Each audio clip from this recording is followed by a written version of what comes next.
Hola, ¿qué tal? Muy buenas tardes y bienvenidos a En la Mira, quien les habla es Nicolás Menacho. El día de hoy vamos a entrevistar a Renzo Díaz Yunta. Él es candidato por Primero la Gente. ¿Cómo te encuentras, Renzo? Un gusto saludarte. Hola Nicolás, muchísimas gracias por la invitación, un placer estar aquí en La Mira. El número 29, ¿no, Renzo? El número 29. Primero Sí, la Gente. 29 por Lima Metropolitana, correcto. Perfecto, Renzo. Renzo, a ver, bueno, ante todo, empezar preguntándote por la situación de ayer. Creo que es un tema que está en boga. Me imagino que tú, por las declaraciones que has dado antes en otros medios, tú sí efectivamente has estado a favor de la censura. Este hecho ya se ha concretado, pero aún así, mira, han habido bastantes contradicciones entre algunas declaraciones, sobre todo de contradicciones en términos técnicos, digo, ¿no? Porque ahí han habido abogados constitucionalistas, por ejemplo, Óscar Urbiola mencionaba que la censura no correspondía, el expresidente del TC no correspondía, puesto que era un hecho que se prestaba, mejor dicho, para la vacancia. Caso contrario, el Parlamento estaría incurriendo en un golpe de Estado. ¿Qué opinas de esto? Siento que las declaraciones del colega, el doctor Urbiola, suelen ser muchas veces sensacionalistas o con un tinte político. Lo cierto es que hay que mirar a la figura jurídica de la vacancia y la figura jurídica de la censura para poder determinar un diagnóstico, ¿no? Un diagnóstico jurídico sin ningún tipo de interferencia política.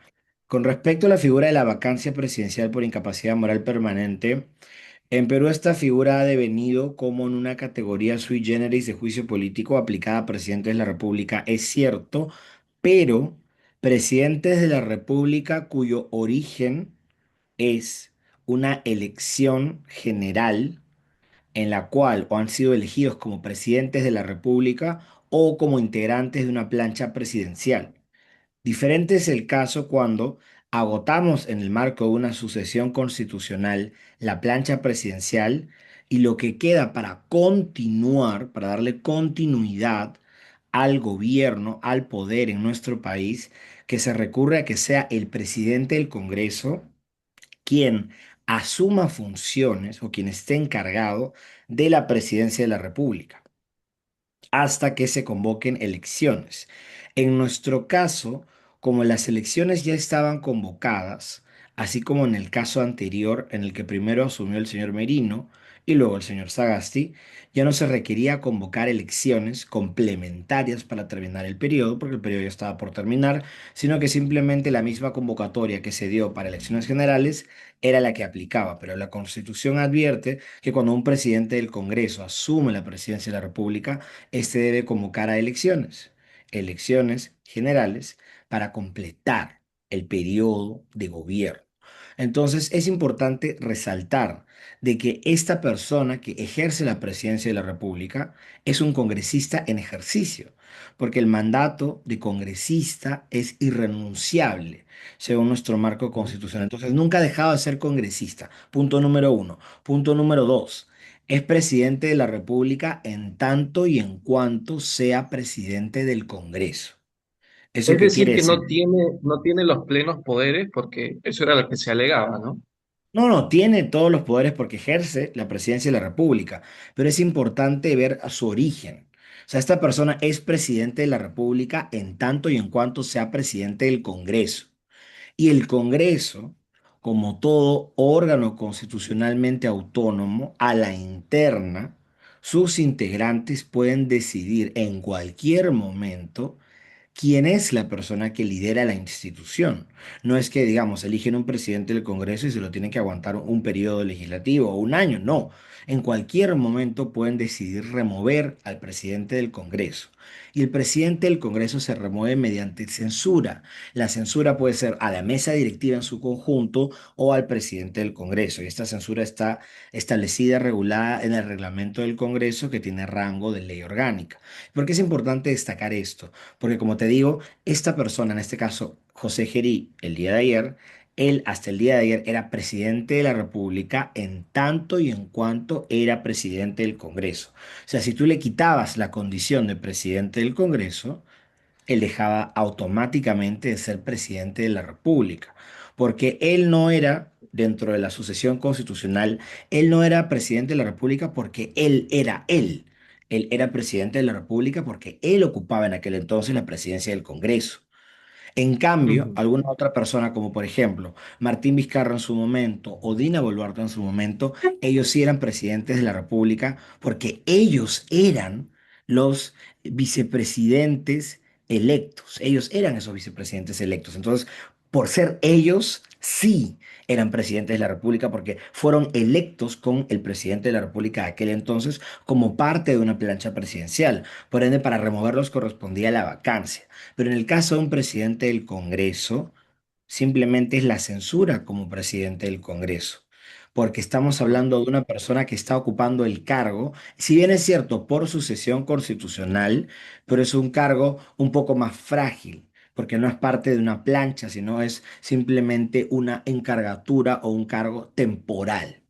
Esto siempre es muy claro. importante de destacar cuál es esa naturaleza jurídica. Y el debate en general respecto a censura o vacancia, yo siento que no ha sido un debate jurídico, sino ha sido un debate político. ¿Y por qué lo digo así? Político. Ok. Porque se han centrado en los votos. El umbral para remover a un presidente de la República por vacancia son 87 votos, que es un umbral muy alto, es una mayoría calificada.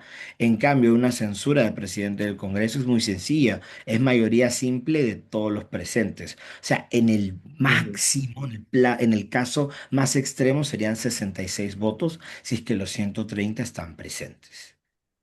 Entonces, Claro. 66 Ahora, votos es un número más fácil de alcanzar, Nicolás. Recordemos que este pleno extraordinario se logró convocar con 78 firmas de congresistas. O sea, ya con las firmas te dabas cuenta que sí tenían los votos. Y recordemos que cuando Francisco Sagasti fue presidente de la República, también se plantearon mociones de censura contra él como presidente del Congreso y contra toda su mesa directiva.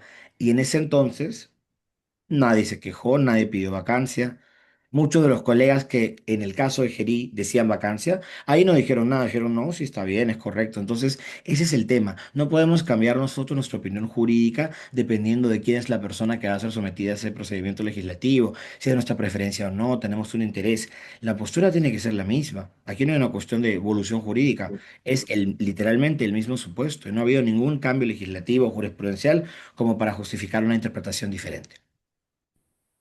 no, definitivamente. Y teniendo eso en cuenta, bueno, claro está que se han politizado muchos poderes del Estado, ¿no? En ese sentido, de hecho, tú tienes una reforma bastante interesante y me gustaría que la expliques. Me parece que es en torno a la inmunidad parlamentaria, presidencial y funcionarios públicos, ¿verdad? Sí, la figura está relacionada a lo que es la prerrogativa del antejuicio, que revista a todos los altos funcionarios, como lo son, por ejemplo, presidentes de la República, ministros de Estado, congresistas, jueces supremos, fiscales supremos, defensor del pueblo, contralor, magistrados del TC y de la JNJ. Esos son los altos funcionarios contemplados en el artículo 99 de la Constitución. Y el antejuicio es esta prerrogativa que permite, les da como una protección, como un blindaje, como un escudo, de que todo Ujú. aquel caso penal que ocurra respecto al ejercicio de sus funciones o durante el ejercicio de sus funciones, estas personas, estos altos funcionarios, hasta por 5 años de dejado el cargo, van a tener un filtro en el Congreso. ¿Eso qué quiere decir? Que la Fiscalía va a poder hacer una investigación preliminar, va a poder hacer sus diligencias, pero no va a poder acusar directamente ante el juez, como sería cualquier tipo de proceso penal. Previo a ello va a tener que presentar una denuncia constitucional y va a ser el Parlamento quien va a evaluar si procede o no la acusación constitucional. Si es que se aprueba en el Pleno del Congreso, porque eso pasa por una subcomisión de acusaciones constitucionales, una comisión permanente y luego un pleno del Congreso. Si es que todo eso recién se aprueba, recién ahí la Fiscalía está habilitada a llevar esa acusación ante la Corte Suprema, específicamente la Sala Penal Especial de la Corte Suprema.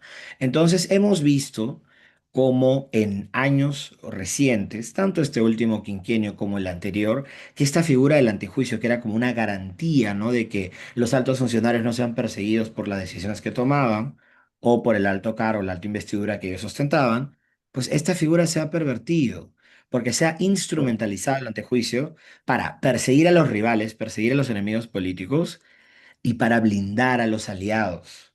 Ha sido algo muy descarado. Por Mm. ejemplo, ¿no? Para darte un ejemplo muy concreto, ¿cómo puede ser el caso de Dina Boluarte del Rolex Gate, donde se encontró la tarjeta del Rolex de la casa banquero en su casa. Y donde era notorio, porque había Ujú. fotografías de diversas conferencias de prensa y actividades donde Dina Boluarte llevaba los Rolex, como ese caso, donde hay un claro desbalance patrimonial no justificado, donde hay indicios severos de corrupción, ¿cómo es que ese caso que es más claro que el agua de que hay indicios y que no es algo politizado, cómo es que ese caso no avanza? ¿Cómo es que ese caso simplemente no prosigue? Porque, ojo, que el Congreso apruebe la acusación constitucional no condena a nadie, simplemente abre la puerta a que el Poder Judicial pueda hacer su trabajo, que pueda haber un juicio con todas las garantías del debido proceso. Y no es algo Claro, ajeno a la realidad de nuestro país que el Poder Judicial también absuelva a alguien. Pues es posible. Entonces, es algo claro. absolutamente escandaloso porque recordemos de que Dina Boluarte estaba en una alianza o un pacto mafioso o un pacto de supervivencia con los congresistas. Y esto es obvio, esto no es una teoría y te explico por qué. Recordemos de que cuando Dina Boluarte ascendió, ya no había otro vicepresidente de la República. ¿Esto qué quiere decir? De que si Dina Boluarte renunciaba o Dina Boluarte era vacada, por ejemplo, el Congreso también tenía que irse y se convocaban a elecciones generales para complementar el periodo. Y obviamente los congresistas no iban a permitir eso, no querían irse. Es por eso que le aguantaron todo, hasta que ya ellos no Correcto. iban a ser disueltos porque ya se había convocado a elecciones, entonces ya podían simplemente deshacerse de ella porque era un estorbo electoral, era una mochila muy grande que cargar para los partidos en el Congreso, y dijeron, bueno, que pase el siguiente, ¿no? Entonces es justamente eliminar el antejuicio para que no se politice un caso penal y a la vez ampliar Ok, las causales bajo las cuales uno puede acusar penalmente y obviamente investigar a un presidente de la República en funciones, que serían por también delitos de corrupción, ok. crimen organizado y lavado de activos, que eso actualmente no está contemplado. Y considerando los casos recientes, ¿no? Que tenemos, por ejemplo, Alberto Fujimori, tenemos Toledo, Humala, PPK, Vizcarra, Claro. Castillo, Boluarte. O sea, tenemos muchos casos recientes en los últimos 30 años que nos dan a entender que sí es necesario que un presidente de la República sea investigado en el momento por delitos de corrupción, de crimen organizado y lavado de activos, porque son delitos en los cuales,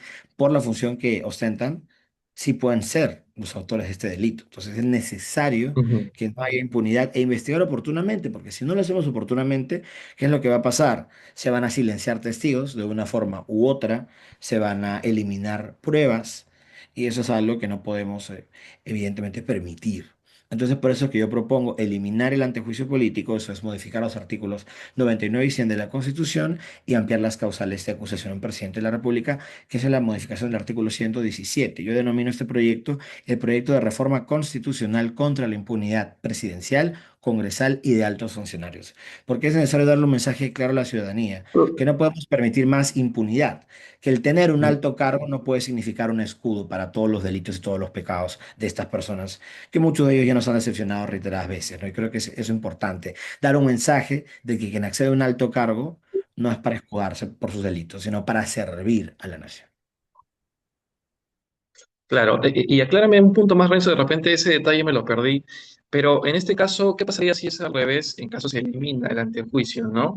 Definitivamente el Congreso es un órgano político y en cualquier momento ellos van a tener la potestad de decidir qué presidente, en caso puede ser investigado por la razón que sea. ¿Esto no es contraproducente también? Cómo se prevendría de repente un exceso de un parlamento tan fuerte y sobre tanto poder ante un presidente en ese caso, ¿no?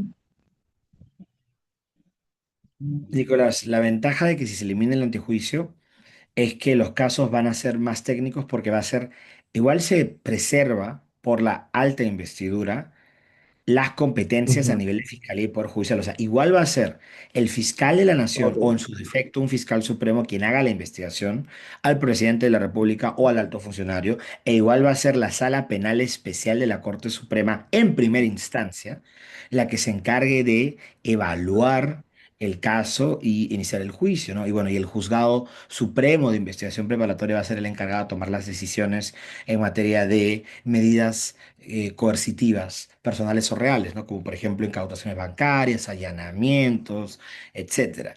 Entonces, como te digo, igual se va a hacer ese filtro.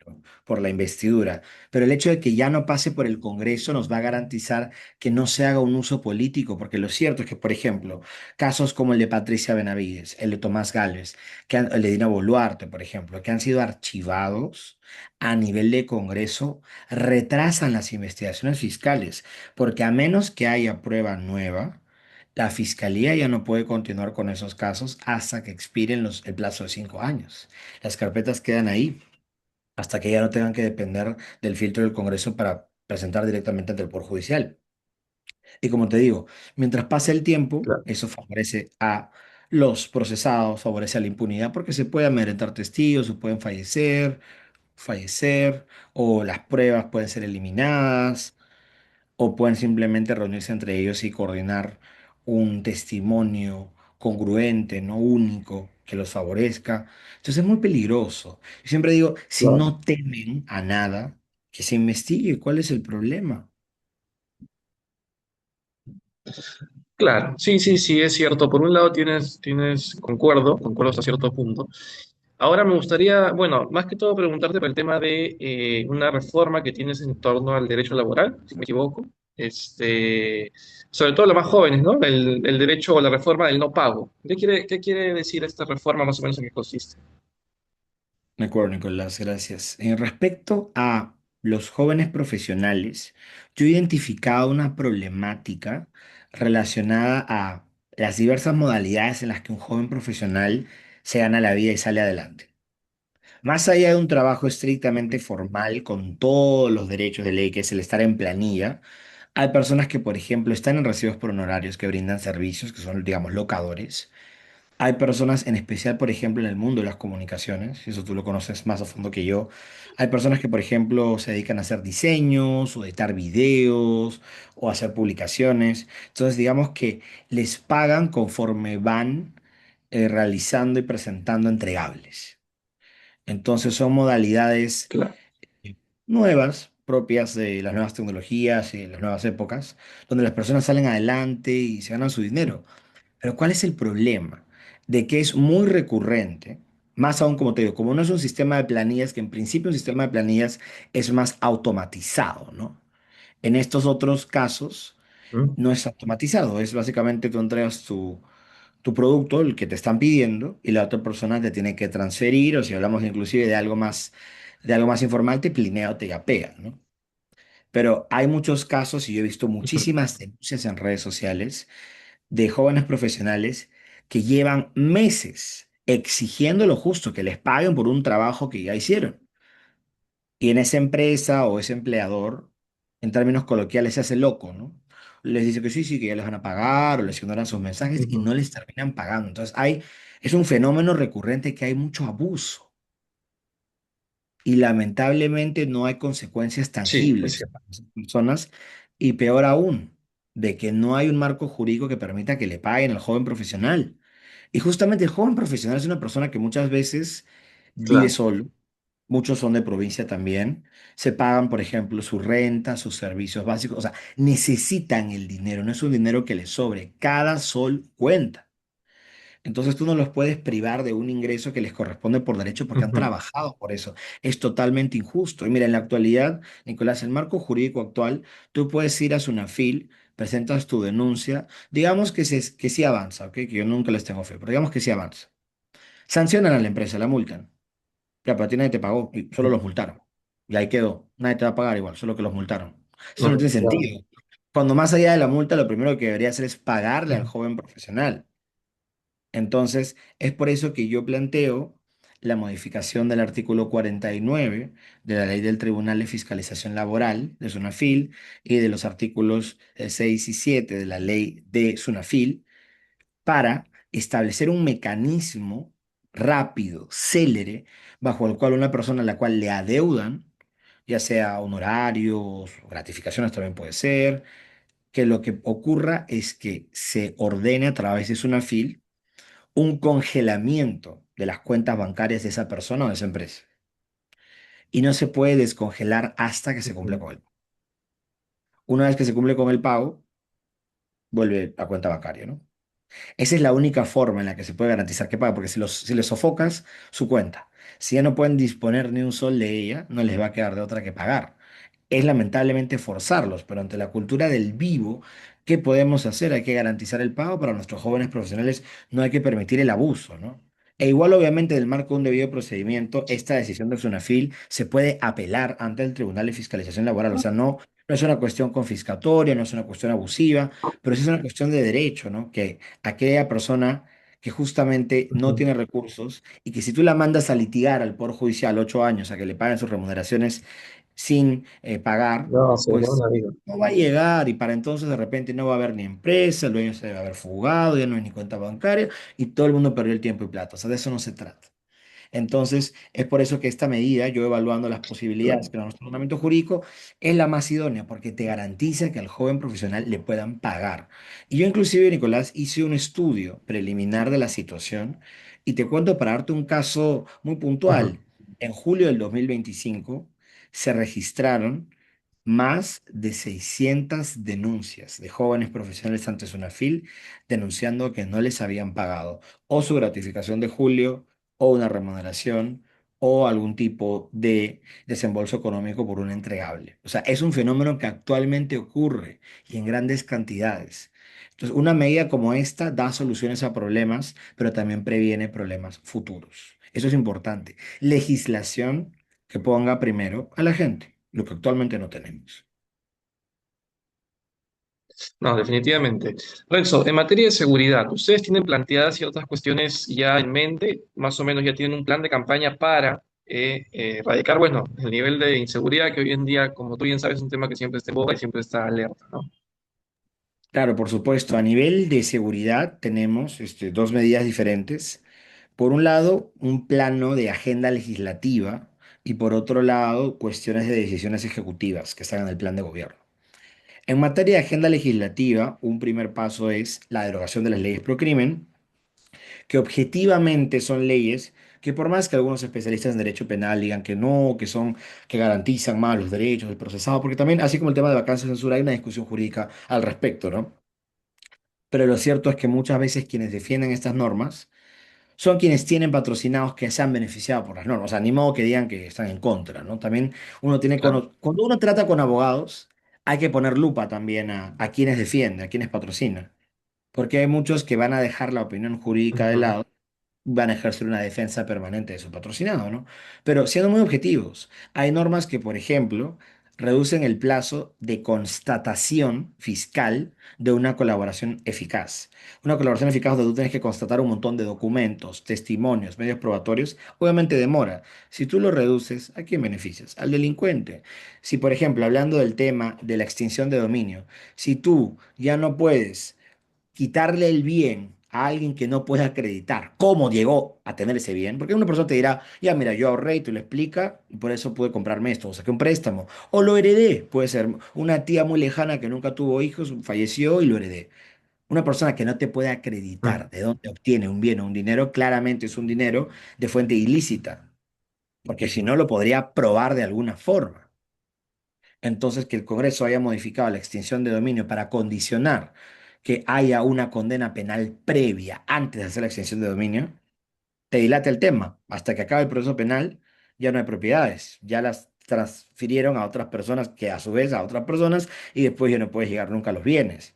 O, por ejemplo, remover el delito de tráfico de influencias, que es un delito de políticos, de congresistas, del tipo penal de crimen organizado para que los casos se archiven más rápido. O favorecer el tema de la prescripción, las leyes Sotos. Entonces, como te digo, es un marco normativo perverso porque favorece a la impunidad y al crimen. Eso es número uno. Por eso que planteamos nosotros derogarlas y si Marisol es presidenta de la República, se presentará el primer día de la juramentación el proyecto de derogatoria con cuestión de confianza, para asegurar que el Congreso lo debata, lo someta a debate, porque son modificaciones legales. Con una mayoría simple y los presentes se puede hacer, no son reformas constitucionales, se puede hacer rápido, se puede hacer desde el día uno, pero requiere voluntad Ah, política. Por otro lado, nosotros vemos el tema de la flagrancia como una cuestión importante, porque las unidades de flagrancia deben ser una prioridad nacional para viabilizar que haya menos delincuentes en las calles y tengamos condenas más céleres. Marisol menciona que si bien es necesario construir ujú. unidades de flagrancia, mientras se construyen, la gente no puede ser dejada a merced de que la criminalidad.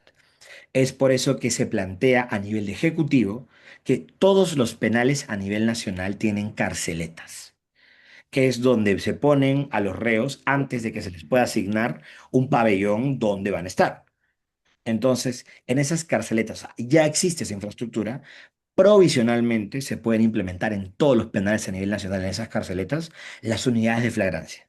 Para empezar desde ya, en esas unidades de flagrancia tú tienes que tener al policía, al fiscal, al juez y el procurador del Estado, obviamente, y a la defensa pública. Si tú tienes eso cuando agarras a alguien en flagrancia, o Ujú. sea, con las manos en la masa, tú puedes lograr que en 72 horas esta persona sea condenada en primera instancia. Entonces te ahorras un juicio largo y ya no hay este caso recurrente donde tú, por ejemplo, que muchos hemos visto, ¿no? Arrestan a alguien y al día siguiente el fiscal o el juez o el policía los tiene que liberar. Porque no puedes detener a alguien en flagrancia para siempre. Tienes que iniciar un proceso inmediato. Pero esto va de la mano con una reforma legislativa también que yo estoy proponiendo, que es respecto a una reforma del Ujú. artículo 6.2 de la Ley de la Defensa Pública, específicamente la defensa pública penal. Actualmente la defensa pública funciona como un horario de oficina, no funciona de noche ni días de fin de semana. Esto favorece la criminalidad, porque hay más Ujú. criminalidad de noche y fines de semana. Justamente porque el criminal que es agarrado en flagrancia no te va a acreditar un abogado. Y si no hay defensa pública, no le puedes pedir un abogado. O sea, Claro. se corta el proceso penal y eventualmente lo tienes que sacar, lo tienes que dejar ir porque no hay abogado. ¿Qué vas a hacer?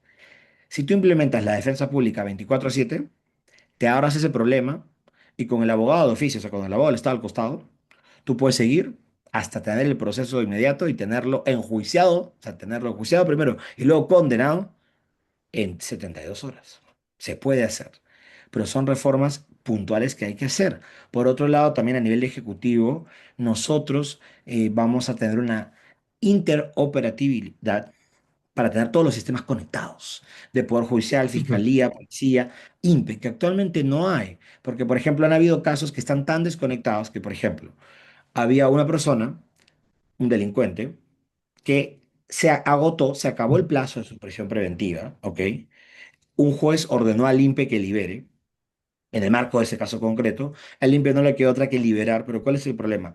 Como no estaban interconectados, el INPE no pudo verificar que si bien es cierto que había expirado el tiempo de la prisión preventiva y que el propio juez había dicho, ok, libéralo, pero que esa misma persona, ese mismo delincuente, tiene una condena penal por otro caso. O sea que nunca debió ser liberado, debió quedarse ahí. Sobre el Ujú. otro caso ya no tenía prisión preventiva, pero seguía condenado por 15 años. Pero como el INPE no está conectado al sistema, no puede ver sobre una persona si hay, por ejemplo, requisitorias vigentes, si es que hay condenas o si hay otras presiones preventivas. Sería simplemente del papelito, o sea, el oficio que recibe de la entidad que sea, como el Poder Judicial. Claro. Si tuviéramos Ujú. interoperatividad, nosotros podríamos garantizar que errores como ese no ocurran y que el sistema de justicia sea más eficiente. Porque el sistema de justicia no pueden ser simplemente Claro. instituciones que por su lado hacen lo que pueden. Tiene que haber colaboración, cooperación para llegar a resultados que favorezcan a la ciudadanía como lo son. Número uno, tener menos delincuentes en las calles. Pero número dos también, que no haya impunidad. O sea, ese delincuente lo arrestas, pero lo procesas, lo condenas y que Claro. purgue su tiempo en prisión. Porque vivimos en un país, estimado Ujú. Nicolás, donde muchas veces las leyes no se aplican o aplican para los que no tienen, para los pobres, pero el que sí puede pagarse un abogado o peor aún, aquella persona corrupta que puede comprarse un juez o un fiscal Es o un cierto. policía, pues no le pasó Ujú. nada, ¿no? Y en un mundo donde hay impunidad y donde la ley no aplica para todos, tenemos la situación que tenemos actualmente como país. Caos y donde la criminalidad, en especial de cuellos blancos, avanza. No, definitivamente tenemos ahorita una situación que amerita estas reformas claves que tú bien mencionas, sobre todo la interconectividad me parece vital, el tema de la tecnología va a ser importantísimo de acá a cara en los siguientes años. Me gustaría conversar en función de esto sobre diversos temas en realidad que se me han venido en mente, pero por un tema de tiempo voy a tener que ir cerrando, Renzo. Quisiera que tú me brindes tres cosas claves que tú como ser humano, como profesional también, le puedes aportar a este nuevo parlamento que querramos o no, ha venido en decadencia en los últimos años y, ¿por qué no, también el sistema presidencial, ¿no? Así que me gustaría escucharte un poco más, pero en resumen, muy corto para ya ir terminando. Perfecto, Nicolás, muchas gracias. Número uno, soy una cara nueva, pero que tiene experiencia. Si bien soy nuevo en la política, yo he trabajado previamente en el Congreso de la República, en el Tribunal Constitucional, la Comisión Interamericana y también a nivel internacional en estudios de abogados privados. Entonces, tengo una experiencia profesional que te puede garantizar que yo no vengo a improvisar, yo ya sé qué hacer. Es más, si tú hablas, Nicolás, con otros candidatos que seguro ya lo has hecho, te podrán decir sus propuestas, pero yo te apuesto que más allá de decirte el título, no saben ni siquiera qué artículo modificar. Yo te he descrito específicamente qué artículos de las leyes y qué artículos de la Constitución, porque yo sí sé legislar. Hay personas que se quedan en la idea o te dicen algo, te leen el título básicamente, no te dicen el contenido, no te dicen qué efectos o consecuencias tiene y mucho menos siquiera saben qué norma está modificando o qué artículos. Entonces, yo no soy una persona improvisada, soy alguien que siempre se ha caracterizado por ser dedicado a lo que hace, soy muy responsable. Entonces, yo desde el día uno llego al Congreso con mis proyectos de ley en mano para presentarlos, porque el país, número uno, no tiene tiempo para improvisados y número dos, no tiene tiempo para personas que no tengan las capacidades técnicas y morales para sacar adelante, para impulsar las leyes que nuestro país necesita a gritos. Porque en este último quinquenio no solo no hemos avanzado, hemos retrocedido. Entonces hay un montón de contrarreformas que hay que desarmar, desde derogar normas hasta modificarlas casi en su integridad. Y por otro lado, Nicolás, yo creo que también es importante destacar, ¿no? De que si nosotros como país buscamos tener un resultado diferente, no podemos votar por los mismos de siempre. No podemos esperar un resultado diferente votando por lo mismo. Entonces yo soy parte de Primero la Gente, que es un partido nuevo. Esta es nuestra primera elección general. Y las personas que nos acompañan son personas honestas, sin cuestionamientos. Y justamente hasta un pequeño problema que tuvimos, como dice esta frase, ¿no? La basura se saca sola. Y se sacó. Entonces, evidentemente, nosotros tenemos personas honestas que quieren trabajar por el país y que tienen la experiencia. Nadie aquí viene a aprender, nadie aquí viene a improvisar. Tenemos una visión clara. Y para finalizar, también creo que es importante mencionar, Nicolás, que yo soy, como muchos de todos ustedes, que soy una persona indignada completamente por la situación de nuestro país y por las decisiones tan aberrantes de nuestros congresistas y autoridades. Y justamente es esa indignación que me lleva a mí a postular porque yo quiero quedarme en mi país y quiero recuperar el futuro que nos robaron. Pero para eso necesito llegar al Congreso. Entonces, esa es mi motivación. Llegar al poder para transformar nuestra realidad. Llegar al poder para servir y para poner primero a la gente. Excelente, excelente. Renzo Díaz Yunta con nosotros hoy en día. Muchas gracias, Renzo, por haber tenido la amabilidad de concedernos una entrevista Muchas aquí gracias por en la La Mira. invitación. Definitivamente espero volver a conversar contigo en otra próxima oportunidad, pero ya lo dejaremos para otro próximo programa. Muchas gracias, Renzo. Hasta luego. Muchas gracias. Hasta luego.